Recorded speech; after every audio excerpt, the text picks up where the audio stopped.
बिस्मिल्लाहिर्रहमानिर्रहीम अस्सलाम वालेकुम दोस्तों, अपनी नेक्स्ट वीडियो के साथ आपको वेलकम करता हूँ। रेड कार्ड असाइलम सीकर्स को दिया जाता है। उसके बारे में कुछ दोस्तों ने पूछा कि असल में उसका क्या फंक्शन है, वो क्यों दिया जाता है। यहाँ पे आपको बताता चलूँ कि अमूमन यूरोपियन कंट्री रेड कार्ड देती हैं। असल में इसका स्टेटस थोड़ा डिफरेंट भी हो सकता है, वो आगे जाके आपको बताऊंगा। सबसे पहले तो बात करते हैं रेड कार्ड क्या होता है। जब आप किसी भी यूरोपीय मुल्क में जाते हैं, ख़ास तौर पे वो यूरोपीय मुल्क जहाँ पे सबसे पहले असाइलम सीकर इंटर होते हैं, जिसमें यूनान, इटली, स्पेन और पुर्तगाल।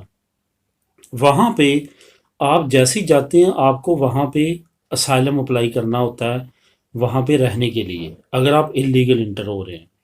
तो जब आप असाइलम अप्लाई करते हैं तो आपसे पहले भी बेशुमार और हज़ारों की तादाद में असाइलम सीकर्स होते हैं जिन्होंने अप्लाई किया होता है।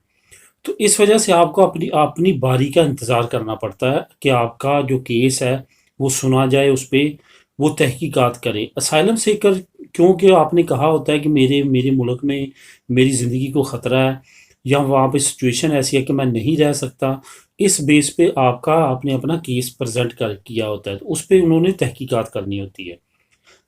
जब आप ऐसा कहते हैं कि मेरी जान को मेरे मुल्क में ख़तरा है, मैं आपके मुल्क में रहना चाहता हूँ, तो वो आपको इब्तदाई तौर पे एक कार्ड इशू करते हैं, एक सर्टिफिकेट इशू करते हैं। ठीक है।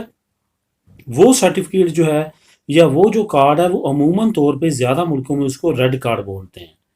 ठीक है। रेड कार्ड क्यों बोलते हैं? क्योंकि वो आपको स्टेटस नहीं होता आपका, वो आपका बुनियादी तौर पे सिर्फ और सिर्फ ये सबूत होता है कि आपका जो केस है वो इनपुट हो चुका है और उस पर प्रोसेस जारी है।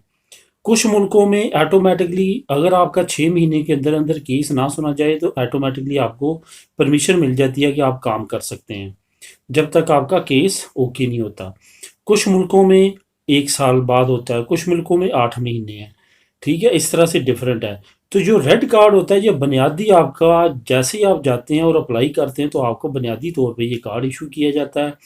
इसके फ़ायदे ये होते हैं कि आप कुछ अरसे बाद आपको काम की परमिशन मिल जाती है, उस पे आप काम कर सकते हैं, वहाँ पे रह सकते हैं। अगर आपका केस ओके हो जाता है तो फिर उस मुल्क की आपको एक रेजिडेंट कार्ड बाकायदा तौर पे इशू किया जाता है, जिस पे कोई भी मसला नहीं होता। फिर उसके बाद आपका टाइम शुरू हो जाता है, एक टाइम आता है कि आप बाद में उस मुल्क की नेशनलिटी अप्लाई कर सकते हैं। तो रेड कार्ड जो है, इसको आपने समझना है कि ये किसी भी मुल्क में जाके असाइलम सीकर्स को सबसे पहला मिलने वाला लीगल डॉक्यूमेंट जो होता है वो रेड कार्ड कहलाता है। ख्वाह वो किसी भी मुल्क का हो, जो इब्तदाई तौर पे आपको पेपर मिलेगा वो रेड कार्ड कहलाएगा। ये एक सिर्फ और सिर्फ निशानदी के तौर पे रेड कार्ड नाम रखा गया है।